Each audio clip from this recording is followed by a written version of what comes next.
Can you build something that's better than a TTI Combat for less money? Let's check it out.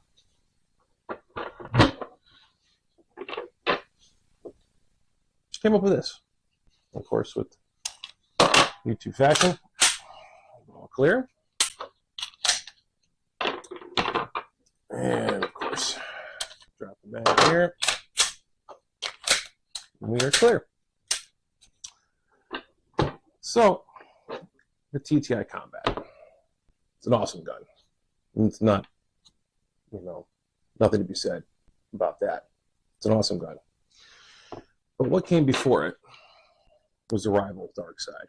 It was the darling gun of a couple of years ago. Everyone and their mother wanted it. So it got me thinking when I had my rival Dark Side in the case, and I was like, love the gun. TTI is a great gun, but I can build it better. So I added a Washatec rail-mounted comp and their gas pedal, along with their heavy-weighted brass back strap, which added a counterbalance from the front to the rear, added a really nice balance. Freedom Smith trigger, which is phenomenal. We'll take a closer look at that when we go to the range. And, of course, some handle grips, just to round it all out, and of course my own sight. But this turned out to completely change this gun for the better. And with that, it took it to the next level, which got me to the point where it got me to buying the TTI. Obviously, this is an amazing gun, but it's still on the same platform as the rival. Literally, they're identical. Springs are practically identical. The triggers are slightly different. The trigger shoes. Everything else is pretty close to the same. It's mainly slide to slide. So that was my general motive going into this build. And I think I really got it, because this is one of the few guns that I can hit the steel at 100 yards. And I'm not the greatest shots of all. I'm not, one of these high-profile people that can shoot major distances. But it definitely made it a lot more fun. So when we go to the range, do a comparison, we'll definitely take a closer look. But let's look at some poundage here, because I did do a trigger job on this compared to the TTI. So drop the mag. Let's see what we're at here. And obviously for YouTube purposes, I can't tell you what it is, but I can give you a little bit of a guess. I don't like that number at all. That was a little bit high. But I like that better. So this came in at a little over 3.3, and we'll call them pirate inches. And if you know what that references to, you're cool, and we should be friends. If we're friends, hit that like button, hit that subscribe button, because there's going to be a lot more cool videos to come. But with 3.3 pirate inches of force, with this Freedom Smith trigger, absolutely amazing trigger, it really just takes up the take up. And I'll do some more zoom ins on this in just a minute, but let me give this a little bit of a pull here. Well, very close. So with that being said, I got 3.75 pirate inches. So with that being said, it's a little bit heavier, but the travel is where it's really going to be at. So we're going to take a closer look at that. So we're a little closer up on the view here. So what I want to look, let's check this out. This is the Freedom Smith trigger. Okay, I'm going to get a little block view on it from the gas pedal. So that's it. That's the take up. Just examining that alone is worlds different. I mean, here, case in point. Here.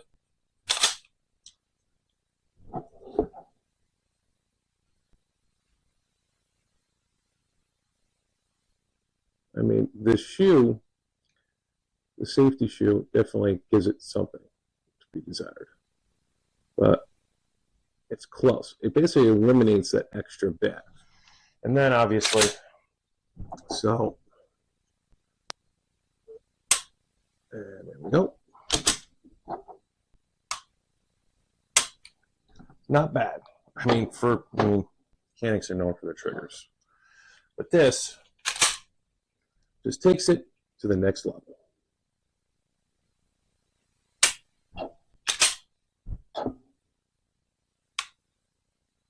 Right back to the wall. Now, it doesn't change the actual pull weight. I mean, they're very comparable. It's what it does is it eliminates that give, that little bit extra mush, before, your pre-travel and your post-travel. Now, you can put spring kits in these and lighten it down to ridiculous, poundage here, but I'm not going for that as of yet. That's something you want to see. Hey, comment down below. That'd be awesome. I mean, I'm willing to do it. But I wanted to go over this before hitting the range, and that's what we're going to do next. So let's go. All right. So we're here at the range, and we have my Rival Dark Side build with its WashTec comp, gas pedal, Freedom Smith trigger, the WashTec heavy weighted back strap, PVD coated, all black. Definitely has an awesome presence at the range here. With its contender, none other than the Canik TTI Combat. We're gonna go hit some plate racks back here. Let's see how it goes. I got some 124 grain, I got some 115 grain, and we're just gonna see which one shoots better, because I haven't shot them both together. I did have some problems with my TTI Combat in the beginning, shooting 115 grain, that I was having failure feeds, failure to extract issues, which is common with this apparently. I did change out to the lighter recoil springs, so hopefully we won't have any hiccups today. I got some 115 grain. I'm really going to push the envelope with the TTI because I've been having so much problems with it. Just going to probably neglect them for punishment here, but I got the plate rack set up at about 10 yards out. Let's just see how this goes. I haven't had a full successful range visit with the TTI since I got it. So let's just see. I mean, obviously it's cold as heck out here, but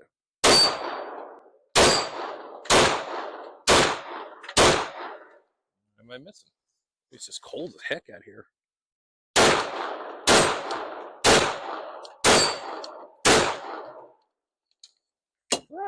It's not bad.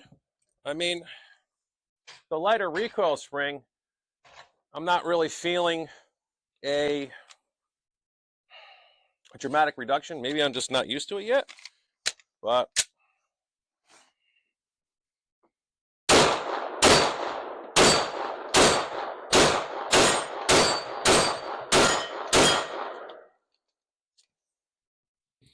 wow, that's 2 mags now. I haven't any mess ups. It's funny how much recoil I'm feeling with the 115 grain. That's interesting. Okay, so I got some 124 grain loaded up. Let's see how this does.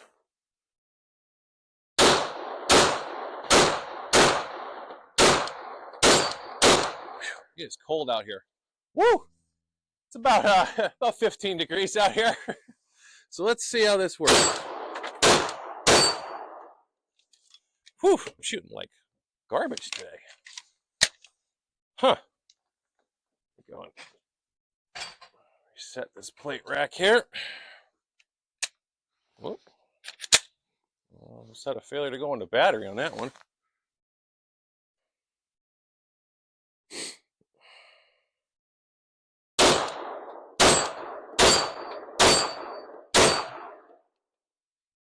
Ooh. Failure to go in. That's with the 124. Well, just need a little push with the thumb. Now this gun, I can't knock it all that much. It's only got about 300 rounds through it. Oh. Did it again. There we go. Back in the battery. Let's see.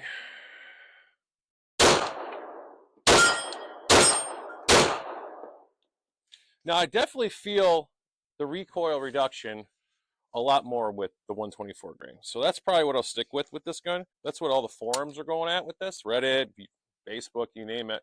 They love this gun, and it is a great gun. But did I build something better? Now, with this Washatec comp on here, it adds an extra about 3 inches of length on already a 5-inch barreled gun. So this thing is just massive in comparison to this. It's just absolutely massive. Whenever I bring this to the range, I always get the looks, and I get looks obviously with this.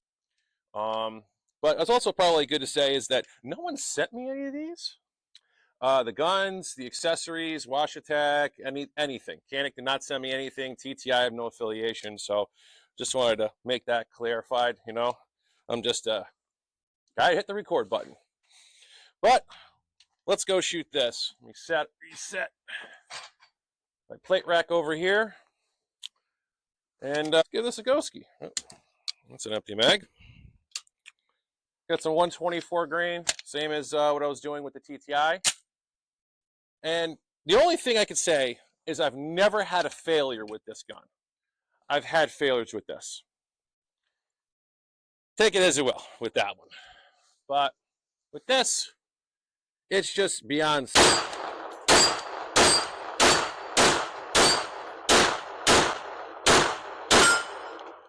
I mean, the reset, it's just insane on that. I mean, it's just nuts. It really, really is. I mean,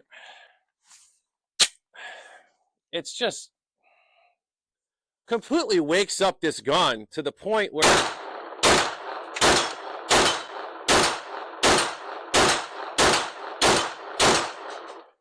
I mean, and dare I say, I don't feel as much recoil with this than I do with this. And it could be because I have such an extra amount of length and weight on the nose, along with the weighted back strap. Obviously, the biggest change is I love having a gas pedal to really anchor myself down. This obviously doesn't have that. Can I add it? Yes, you can. There's actually a removal thing you could do with this little memory pad that they actually make something.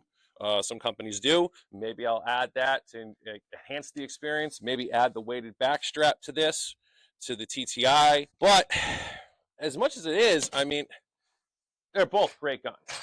If you can find a rival dark side or a regular rival, the original one, in the use case, grab it. I'm back from the range session. It was a good range session. I still had a couple of bobbles with the TTI Combat, even with the lighter recoil spring, even with 124 grain ammo. Bottom line is, which one, was, in my opinion, the best for me? I have to say, I mean, I shoot the rival dark side build better than I shoot the TTI Combat. Now, that could be because of a few different factors. It could be because of the gas pedal. It is so prominent on my build versus it's nothing there besides a little memory pad. Basically, with this trigger, it just changes the game so dramatically, along with the extra weight on the nose, with the balanced counterweight on the back with the back strap. I'm going to say that I shoot this build, this gun, way better than the TTI. That's just my opinion. I'm still going to do a little something with the TTI. Comment down below. Let me know. Do you want to see me tear apart this TTI like I kind of did with this? And if you want me to slap the Freedom Smith trigger into it, maybe a weighted back strap, maybe a gas pedal, I'm all for it. If that's something you want to see, comment down below. I took their existing platform and rolled with it. And with the aftermarket the way it is, you can do practically anything with a gun if you just put your mind to it. So with that being said, for me, that's the winner. So it may be a controversial pick because the TTI has a very big following, but the rival itself has a pretty decent following as well. So with that being said, that's all I really have for you today. Thank you for watching, and happy shooting.